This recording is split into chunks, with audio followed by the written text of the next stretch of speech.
Dikkat dikkat!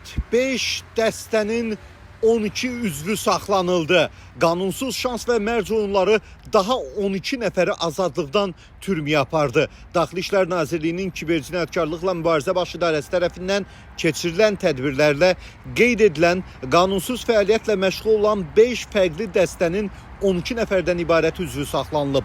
Daxil olan əməliyyat məlumatları əsasında müəyyən edilib ki, saxlanılan şəxslər bank kartlarına ayrı-ayrı vətəndaşlara ödənişlər edərək alıblar. Onlar Telegram sosial şəbəkəsi vasitəsilə ölkə xaricində cinayətkar fəaliyyətlə məşğul olan şəxslərə satılıb. Əməliyyat zamanı saxlanılan şəxslərin əldə etdikləri 2000-dən artıq bank kartının cinayətkar fəaliyyətə yönləndirildiyi aşkarlanıb. Qeyd edək ki, əksər hallarda öz kartını dəstə üzvlərinə təqdim edən şəxslər onların hansı məqsədlər üçün istifadə ediləcəyindən xəbərsiz olublar.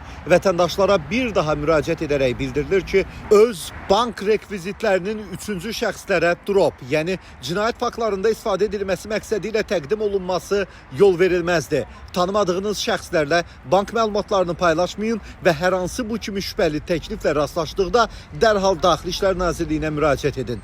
Qanunsuz şans və mərc oyunlarının iştirakçısı və ya vasitəçisi olmaq həm hüquqi, həm də maliyyə baxımından ciddi məsuliyyət yaradır. 1xBet, Mosbet, Pinap və onlayn Lato kimi platformalardan uzaq durun.